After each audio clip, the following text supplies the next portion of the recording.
What's up guys, in this video I'll be reviewing and comparing the latest iterations of the Yonex's lineups with the Vcore Pro 97 310, the Vcore 98 and the Ezone 98 2022 model. If you haven't checked out my latest video on a full breakdown of the Ezone 98 2022, check it out here above or the link in the description. Regarding the actual quality of rackets manufactured by Yonex, this is best explained by what the professionals use. For the many pro stock versions of Yonex I have seen or played with, they are no more than just a repaint of the original, with no changes or variations to the composition or the layout of the racket itself, which just goes to show that what Yonex releases to the wider retail market is the real deal in terms of offering and quality.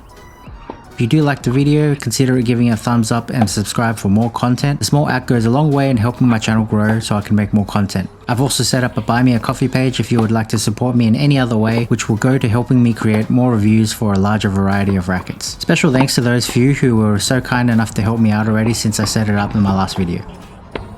Starting with the specs, both the Ezone and the Vcore have very similar type foundational specs, with both of them sporting a 98 square inch head size, whilst the Pro is slightly smaller at 97. All three rackets have a 16-19 pattern, with the Ezone and Pro having 8 mains in the throat and the Vcore with 6. Generally meaning the strings are tighter towards the center, but to be perfectly honest, the differences are probably minimal, and I don't believe it has any significant effect on the control or spin potential more than it would the shape, composition or beam thickness would. There is an unstrung weight of 305 grams on the Ezone and Vcore, and the Pro is at 310, and having a rough strung weight of 323 grams for both the Ezone and the Vcore, and the Pro is weighted at 326 grams strung roughly, depending on what string you use. The Ezone and the Vcore are listed to be 32.5 centimeters balance or 6 points headlight, and the Pro is supposed to be around 32 centimeters balance or 7 points headlight. Here is where the rackets really start to differ. The Ezone has a thin throat width at 19.5mm and it gets thicker towards the sides at 24.5mm and tapers slightly at the tip of the racket at 23.5mm. The Vcore is a bit more balanced in its distribution and width at 22.5mm, 23mm and 21mm, and the Pro is quite thin for today's standard, being 21mm throughout the whole racket, but mind you, it is 1mm thicker than the previous 2019 Emerald Green model, and this is to enhance power and stability with the changes it's gone through to balance out the change in flexibility.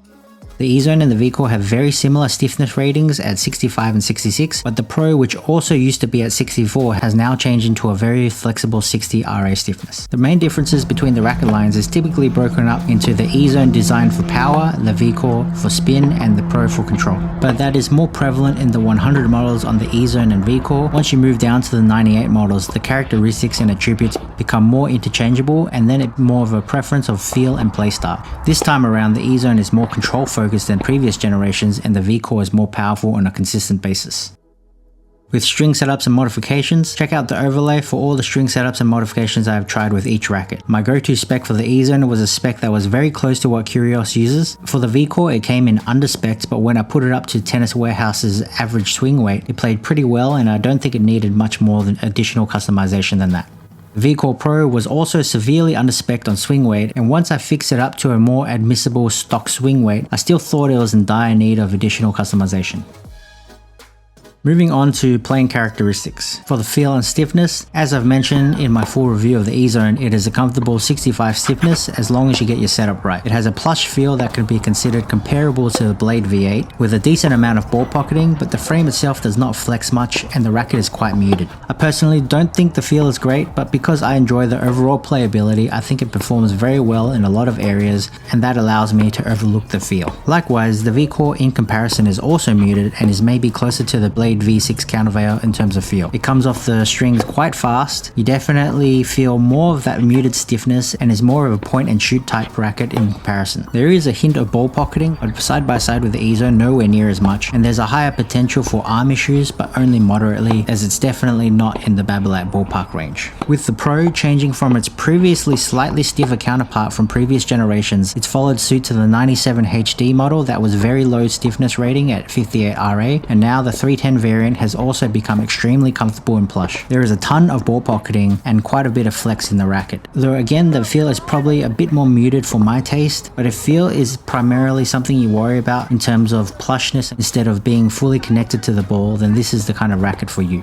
I'd say it's probably in the top 3 for most arm-friendly racket lines on the market at the moment under the most notable brands, the others being the Prince Phantoms and the Wilson Clash V1.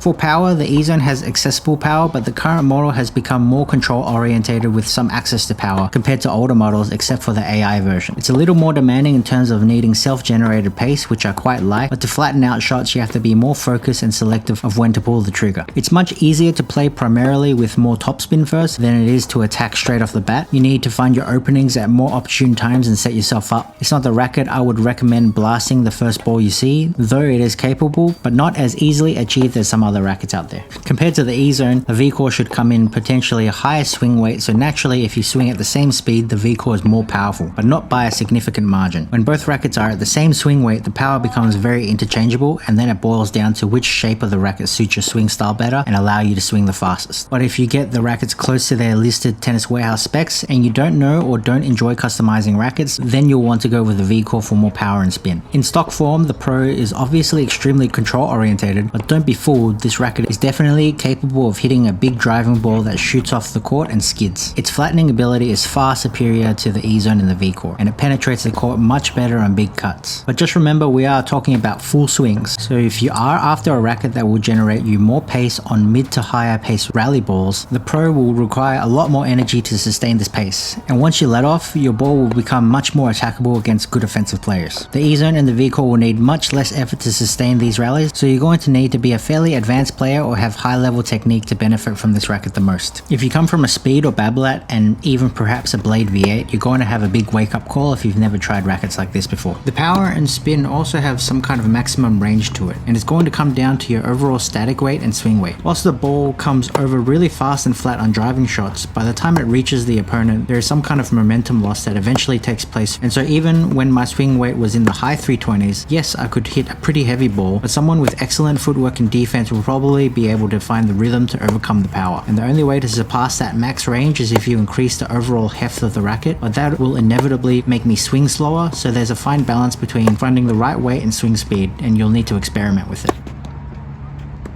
For control, as I mentioned, one of the variables of the Ezone becoming more controlled is the decrease in power to its predecessor. But more importantly was that they improved the consistency of the string bed. No longer do I ever hit erratically with this racket. Even if you do have to work a little harder for every shot compared to previous iterations, once you find the right string setup and tension perfect for you, it won't take you long to adapt to the swing effort that you need. You will need to just build the muscle memory first, but the Ezone has a combination of spin, power, maneuverability that helps you find the angles, lines, and even touch to maximize control. Vcore on the other hand can be slightly more erratic, but only if you're trying to flatten out shots a bit too often. Your focus should be more on topspin with a mix of driving shots. Confident and full swings underneath the ball is what will give you the ability to maximize control output. I was very quick to adapt to the Ezone, and whilst the Vcore can be just as capable of a racket, I think you'll need a little bit more time to fully iron out the nuances of how the racket behaves. Unless you are naturally a spin orientated player, then it could be probably an easier pickup for you than the Ezone. The Pro very much instills an extremely high level of control that resembles closer to an 1820 pattern than it does a 1619 due to the lower power and high flexibility. I would fit it in between something of the Prestige Pro and a Blade V8 1619. Its versatility within control is where it will shine, but only when weight is added. Then it will become capable of handling you swinging out just as much as it can handle you guiding and blocking balls with bigger pace for when you have less time to react. In stock though, I can't say it will do much for you in defense. None of these rackets severely lack targeting ability. The differences come down to the versatility of control. If you're talking about no customization, the Ezone is just balanced between a mix of power, control, and maneuverability, which is great for angles and lines. The Vcore should be more stable for blocks with the higher swing weight, but needs bigger swings to maintain control to bring the ball back down using its spin for its advantage, and is better utilized for zone targeting than line targeting, but depth should come easier than the Ezone. The Pro, being typically the lowest powered out of the three, can be used to pinpoint lines and angles on offense or defense, but when you take a huge cut at the ball, you'll still maintain the precision much better than the other rackets.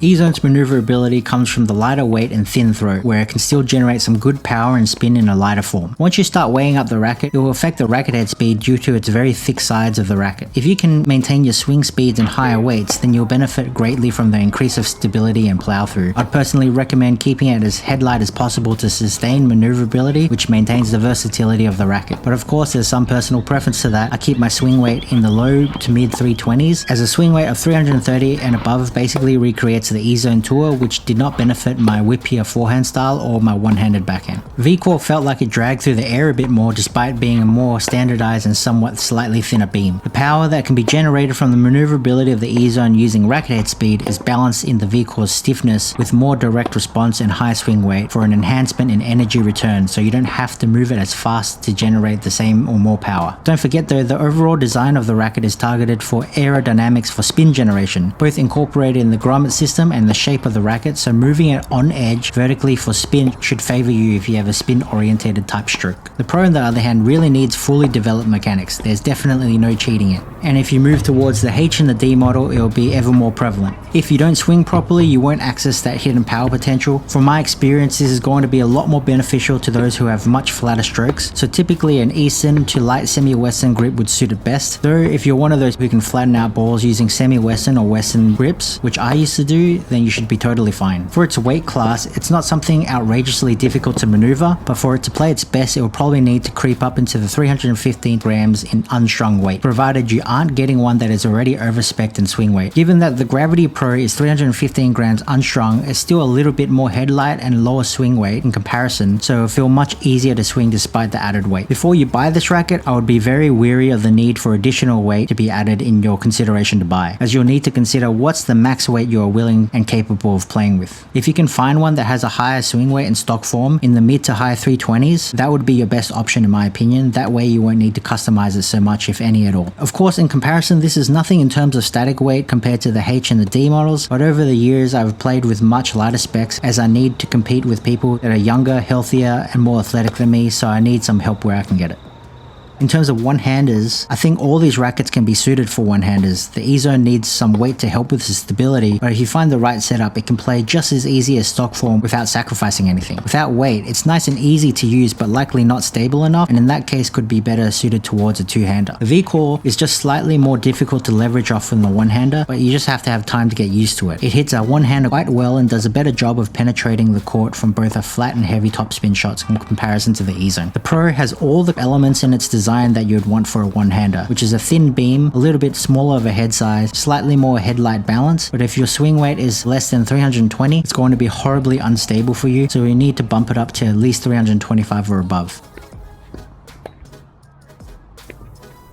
For spin, the Ezone does actually have a solid level of spin potential, but not something used to penetrate the court as often, and is used more for rhythm and consistency. But with that being said, it's not entirely easy for the opponent to attack the spin either. There definitely can be some that jump up pretty well, but those will require 10% of extra effort that might not be worth your energy if that's what you're trying to achieve on a consistent basis. But if you do prefer the Ezone in terms of the feel, and you do want that spin, then definitely pair it with a spin string. The launch angle is at a medium level and a comfortable range for a 16-19 from what you would expect.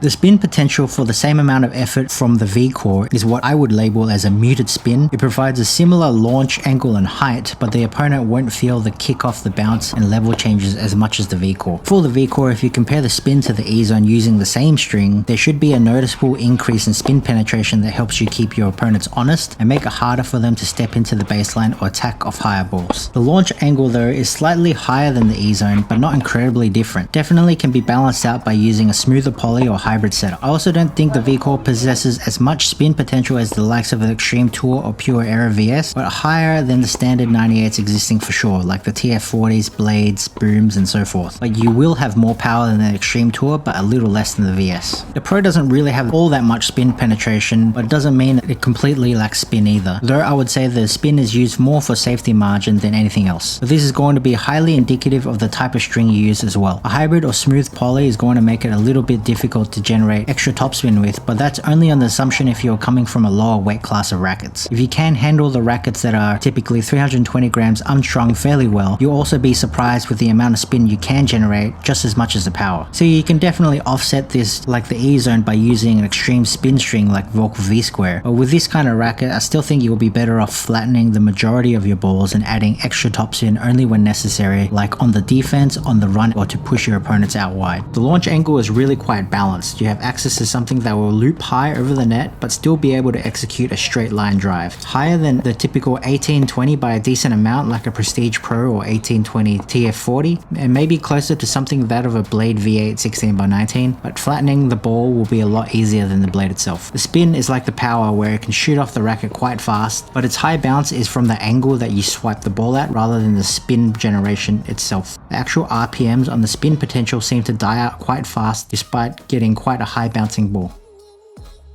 For slice, I liked the Ezone because it was so maneuverable to get around. It made it very easy to cut hard down on the ball with a fast swing and very manageable when reaching around the ball on defense. The Vcore seemed to be a little bit more difficult for me to get it right. It did not feel as intuitive as the Ezone to me, but maybe it was due to the combination of the extra power and slightly less maneuverability. But mine seemed to be floating quite a bit more for what I felt was the same type of swing that I used on the Ezone. But maybe I just needed to tweak my technique on those days. It could be just a matter of preference and swing style with the balance and shape of racket. I do prefer something that cuts through the air fast. It has to be light and whippy, or if it's heavier, it has to be a thin beam. The Pro definitely felt more natural to me than the Vcore and was good at keeping the ball low to the net, but the overall static weight didn't suit my strengths, thus making it a little bit more difficult to reach around balls on the run. For serving, with the Ezone it's just simply the best. The combination of ease of use and the generation of racket head speed, spin and control allows you to dictate first and second serves with complete confidence, giving you a high level of accuracy and controllable power. Unlike ground strokes, the power does not feel like it took as much of a hit, and the control is all there, making this one of the easiest serving rackets on market that fit a wider variety of players. The Vcore, whilst not as perfect in comparison, does not fall that far behind either. There's still a manageable power source and enough control to hit your targets almost as efficiently. The spin potential will also be a big bonus for kick and slice serves. The only downside I would say is that the racket won't move through the air as fast, in part due to its frame shape and higher swing weight in its more natural stock form. But you must consider that my serve is highly leveraging off hand speed and my body weight transfer is not as efficient and is more secondary to me due to my ongoing injuries. So if your serve is more dominated with great weight transfer and racket head speed for you is more secondary, then this might actually suit you a little better than the Ezone. And really, if you can do both equally, then you probably just have a high level serve that won't really matter what racket you use in the first place. The Pro is no pushover for serving either, but will require more strength and effort to get the same penetration. The lower power in serve is partially made up by an increase in accuracy and consistency, but personally not for me, as the freer my hand is to manipulate the weight of the racket, the more accuracy I'll retain. In stock, it's okay, but to increase the plow through, you definitely need that additional weight. Serving is not a weakness on this racket by any means, but unless you're really strong already and have very good technique, it doesn't match up quite the same as the other two, the mix of power control and spin they have access to at a much more accessible weight range. For forgiveness, it is quite manageable in the Ezone, typically what you would expect from downsizing from a 100 square inch. It's not the most forgiving racket and not the most difficult to use either. If you do come from something more forgiving like a Speed MP, Babolat Pure Drive or Pure Aero, then yes, it might be a little bit more of a wake-up call, especially because it's something that is a little bit more lower powered than you would expect it to be. The Vcore is just a tad more forgiving, as when you hit off-center shots, the stiffness of the string bed will provide you a little bit more free energy output and maintain its control to help you when you miss hit, whereas the Ezone will lose some of that control on the outer edges because it tries to pocket the ball but kills the momentum of the shot instead. The specs of the Pro might suggest it's not a very forgiving racket, but it's not really the forgiveness that makes it difficult to use, it's the lack of stability in stock form, which yes is in some ways a part of enhancing forgiveness if you add weight at 3 and 9 o'clock to increase the twist weight, but they are two different categories for me in this case. This is really quite a forgiving racket for a 97 on mishits. Like the Vcore 95, the isometric head shade does seem to help you quite a lot, as other 97s like the Pro Staff and Ultra Pro require you to really hit the sweet spot to produce a good ball, where the Vcore Pro does not punish you anywhere near as much. Even the Prestige Pro, being a 98 square inch, is a much less forgiving racket, mostly due to its denser string pattern. Strung at the same tension, you'll notice that it is way more punishing on off-center shots in comparison. When your swing weight is low, you cannot expect much from stability from any racket, so a stock swing weight of 317 will generally not cut it if you really rely on blocking, but it's only more noticeable at levels of play of at least NTRP 4.5 and above. The stability isn't the greatest, but I'd say it's above average for its kind of weight range and not terrible by any means. If you really rely on good timing and clean contact, it shouldn't be a glaring problem. The Vcore's average swing weight looks to be higher than the Ezone in the low to mid 320s, and I'm sure this was an intentional design decision by Yonex. this, because I had my Vcore under-spec'd with the matching swing weight as the Ezone stock form, and boy was it extremely unstable in comparison. Almost every big swipe I took, even with decent contact, it would cause it to flutter and twist. Once I added some weight to bring it up to 324 swing weight, which is probably closer to its intended design, then it started to play really well, and it didn't really need much more than that. Likewise for the Pro, for a thinner beam racket, it comes in the same average swing weight as the Ezone, but also it doesn't have any stiffness or beam thickness to offset the low swing weight. And to the same findings as my Vcore, I found a huge lack of stability attempting to do a modern forehand swing style with an aggressive racket flip, where it did not have enough mass as there was no energy that could transfer back into the ball. But regardless of swing weight, as I mentioned, this racket is probably better for traditional bigger swings and not so much a modern forehand style with lots of wrist action. I've seen some that found the Pro stable without customization, but in my estimation the specs and swing weight were not measured, and I think that they might actually be playing with one that's over-spec'd with a swing weight that is in the mid to high 320s without realizing it. If you look at the two previous iterations of this racket, the average swing weight also came out to be 317 and 318. So I think it's safe to say that anything over or under on average is more of a quality control problem. So Yonex might get the static weight right within 2 grams of the listed specs, but their swing weight measurements for rackets I've bought lately have not been up to scratch. For volleys, Ezone was okay but lacked stability in stock form. I thought touch shots and drop volleys played pretty well, as well as reflex and lunge volleys. Fixing up the specs a bit definitely enhanced the stability quite a lot, and I was able to maintain the maneuverability of the racket. Vcore in its natural swing weight worked much better in terms of stability, but a little less maneuverable, though not by a significant margin at the net. The Vcore being fairly muted and less pocketing did not feel as good on touch volleys, but was much better at plowing through and blocking more efficiently. The Pro was quite unstable, almost a bit hollow on the volleys, but it also has fundamental design aspects of the racket that would play well on the net, being headlight, thin beam, and a bit smaller head for precision, with the flex and ball pocketing great for touch volleys. It for sure needs the additional swing weight for that to overcome it, and when I did beef it up, it played extremely well at the net as I imagined. So who's this racket for and what recommendations would I make? The Ezone 98 is best suited to someone that is accustomed to having fully developed technique with a sizable swing, or someone who can accelerate very fast with their hand. It doesn't really matter if you're a defensive or offensive minded, but you need to exert a good amount of energy behind the swing to maximize the use of the racket. Perfect for someone that needs to transition into a racket that requires a higher skill level to manage, ideally someone who likes to play with more topspin for a mix of consistency and precision, use its versatility to be aggressive at the right times. If you want a big serve and excellent variety in ground strokes that is still fairly light but controlled and provides enough stability, then this is what you want to go with. As I said, for me it plays best within the range of a 320 to 325 swing weight zone. Too much over can be quite cumbersome and difficult to get around, especially if you don't counterbalance to keep it headlight. And the extra stability does not benefit the loss of maneuverability if you have a similar playstyle as me. If you don't gel with this racket off the first hits and you have bought it, I would say don't give up on it too early. Experiment with lower tensions or some softer strings to get more power. Experiment with slight amounts of weights to increase the stability, and keep it headlight if you want to maintain the ease of use. If you want to balance the launch angle, use a smoother string or hybrid setup like Polytour Pro at 1.2mm. What Kyrgios uses actually plays great, and is not something I typically ever decide to use, but works very well for this racket. If you don't like the price of the Polytour Pro, go for something like MSV Co-Focus. It is a way cheaper alternative and plays extremely similar. If you want a racket that is primarily power orientated and control comes secondary, something like the Speed MP, Clash Pro 100 V2 or the Ezone 100 could be better options for you. For the Vcore, if you value more free power and penetrating spin with a little bit of control properties built in, this is one you'll want to choose. You'd still be best to opt in for a pure spin string, as anything smooth or twisted will likely not produce as many RPMs as you think it would, but it does have the ability to hit a more penetrating heavy spin ball and better flat driving shots, which is a little bit more difficult to perform on the Ezone on a consistent basis. I think you'll be pleasantly surprised with the amount of control you can maintain as long as you hit the ball the right way. The Ezone will be more controlled because it's lower power in comparison, but the Vcore will produce a more comparable level of control if you maintain heavy cuts underneath the ball. The downsides for both rackets is the feel, even more so the Vcore 98 than the Ezone in my opinion. But honestly, playability characteristics have all very high level potential behind them, and if you want an alternative option to this racket, pure Aero VS would be better, or the Extreme Tour if you need better feel and more control.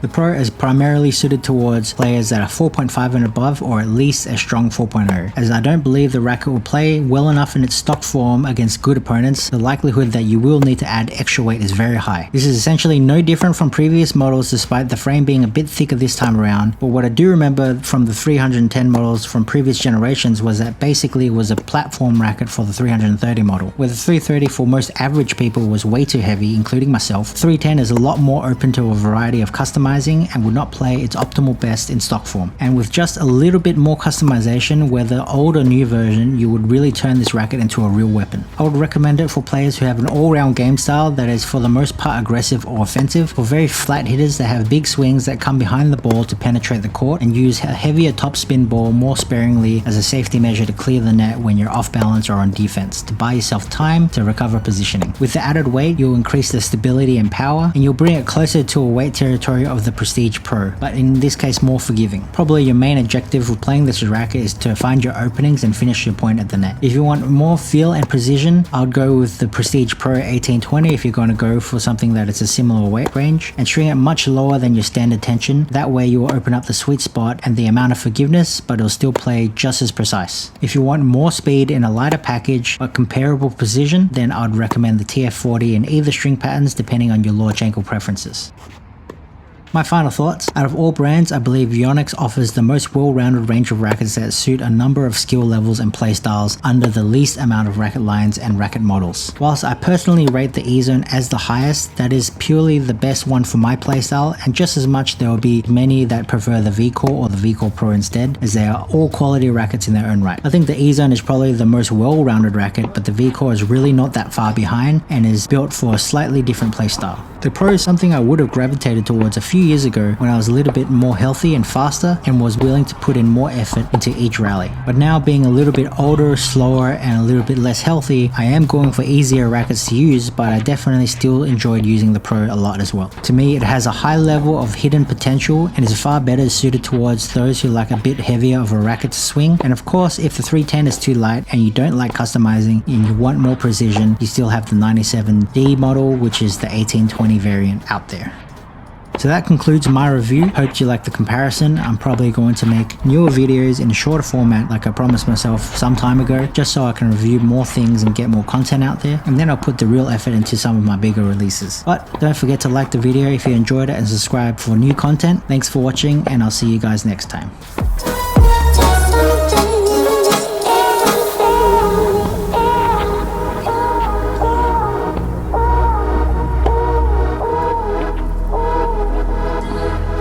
There's something in the air.